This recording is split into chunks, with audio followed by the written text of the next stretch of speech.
जुबैदा को अपनी सोतन की चालाकी की खबर मिल जाती है तो वो कहती है कि रुमैसा तुम्हें शर्म आनी चाहिए थी। आखिर तुमने क्या किया? माना वो तुम्हारी बेटियां तो नहीं लेकिन तुम्हारी बेटियों जैसी हैं। उसके साथ ये ज्यादती करके तुम्हें तकलीफ नहीं हुई? जिस पर रुमैसा साफ साफ कहती है कि भाई मैंने कुछ नहीं किया और इन सब बातों को मेरे ऊपर लेके आने का कोई भी फ़ायदा नहीं है। लेकिन जी अब रुमैसा की कोई चाल नहीं चलने वाली है। जो कुछ ये समझ रही थी ना कि ये सारा कुछ करके परिशे की ज़िंदगी को तबाह बर्बाद करके रख देगी, लेकिन ऐसा कुछ भी नहीं हुआ है क्योंकि मज़ीद अब कुछ भी नहीं होगा। सारी इसकी गलतफहमी है और बल्कि जलील और रुसवा तो सिर्फ इसी को ही होना पड़ेगा। इस चीज़ की इसको समझ नहीं आ रही। बहरहाल परिशे काफ़ी ज़्यादा खुश है कि सारा कुछ बारी को पता चल गया और उसने अपनी तरफ से कुछ गलत नहीं किया है। वो बारी से कहती है कि मैं अभी भी आपसे कहूँगी कि आप सिर्फ़ और सिर्फ़ अपने बाप की मर्ज़ी के मुताबिक ही सब कुछ कीजिएगा, क्योंकि अब मैं किसी भी किस्म का कोई बोझ नहीं ले सकती हूँ।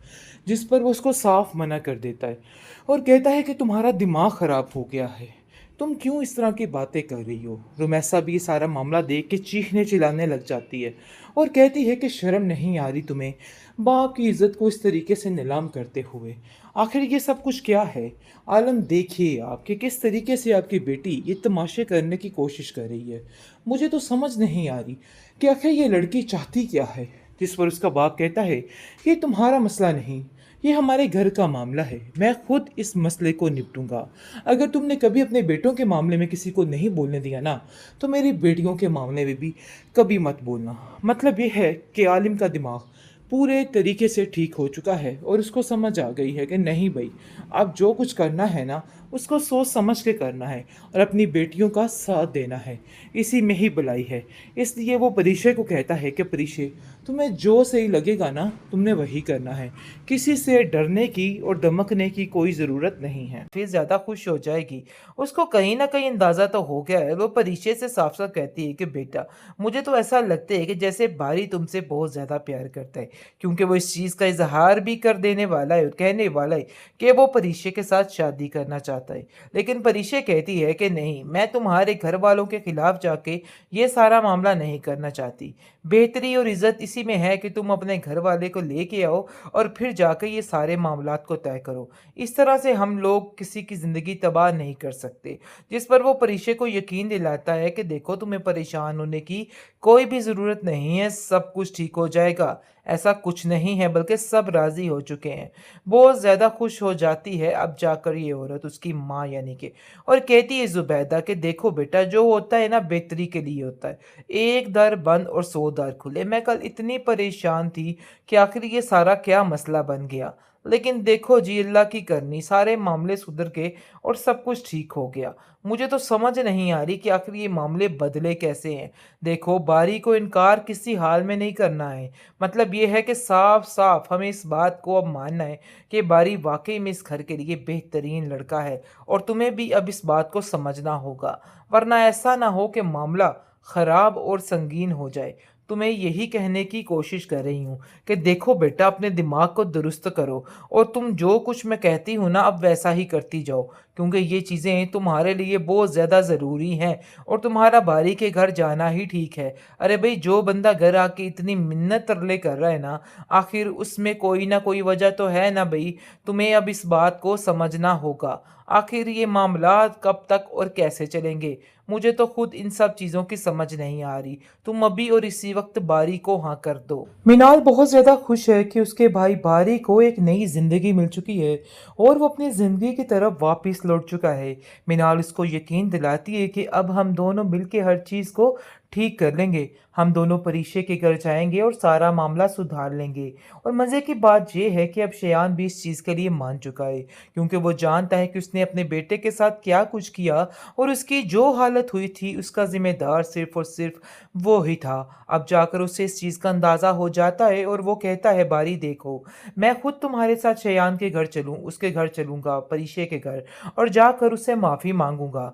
जिस पर आप देखेंगे कि वो अपने बाप को मना कर देता है और कहता है कि नहीं, आप उधर नहीं जाएँगे, बल्कि जो काम करना है ना, वो मैं खुद ही करूँगा। आपको परेशान होने की कोई ज़रूरत नहीं है।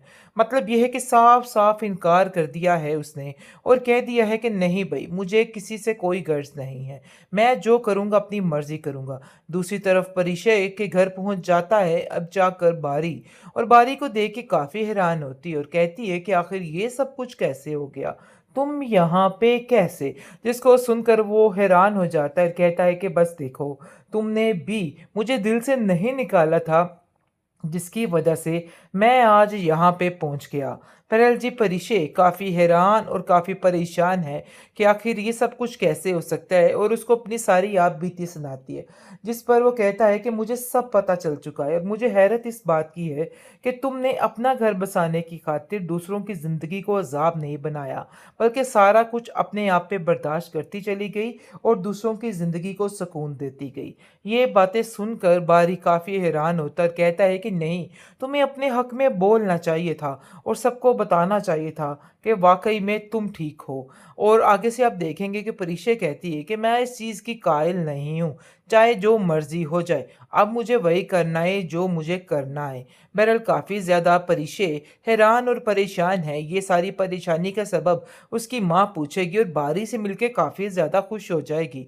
उसको कहीं न कहीं अंदाज़ा तो हो गया है। वो परिचय से साफ-साफ कहती है कि बेटा, मुझे तो ऐसा लगता है कि जैसे बारी तुमसे बहुत ज़्यादा प्यार करता है, क्योंकि वो इस चीज़ का इज़हार भी कर देने वाला है और कहने वाला है कि वो परिचय के साथ शादी करना चाहता है। लेकिन परिचय कहती है कि नहीं, मैं तुम्हारे घर वालों के खिलाफ जाके ये सारा मामला नहीं करना चाहती। बेहतरी और इज़्ज़त इसी में है कि तुम अपने घर वाले को लेके आओ और फिर जाकर ये सारे मामलात को तय करो। इस तरह से हम लोग किसी की ज़िंदगी तबाह नहीं कर सकते। जिस पर वो परिचय को यकीन दिलाता है कि देखो, तुम्हें परेशान होने की कोई भी ज़रूरत नहीं है, सब कुछ ठीक हो जाएगा। ऐसा कुछ नहीं है, बल्कि सब राज़ी हो चुके हैं। बहुत ज़्यादा खुश हो जाती है अब जाकर ये औरत, उसकी माँ यानी कि, और कहती है ज़ुबैदा कि देखो बेटा, जो होता है ना बेहतरी के लिए होता है। एक दर बंद और 100 दर खुले। मैं कल इतनी परेशान थी कि आखिर ये सारा क्या मसला बन गया। लेकिन देखो जी, अल्लाह की करनी, सारे मामले सुधर गए और सब कुछ ठीक हो गया। मुझे तो समझ नहीं आ रही कि आखिर ये मामले बदले कैसे हैं। देखो, बारी को इनकार किसी हाल में नहीं करना है। मतलब ये है कि साफ-साफ हमें इस बात को अब मानना है कि बारी वाक़ई में इस घर के लिए बेहतरीन लड़का है, और तुम्हें भी अब इस बात को समझना होगा। वरना ऐसा ना हो कि मामला ख़राब और संगीन हो जाए। तो मैं यही कहने की कोशिश कर रही हूँ कि देखो बेटा, अपने दिमाग को दुरुस्त करो और तुम जो कुछ मैं कहती हूँ ना, अब वैसा ही करती जाओ, क्योंकि ये चीज़ें तुम्हारे लिए बहुत ज़्यादा ज़रूरी हैं और तुम्हारा बारी के घर जाना ही ठीक है। अरे भई, जो बंदा घर आके इतनी मिन्नत तरले कर रहा है ना, आखिर उसमें कोई ना कोई वजह तो है ना भई।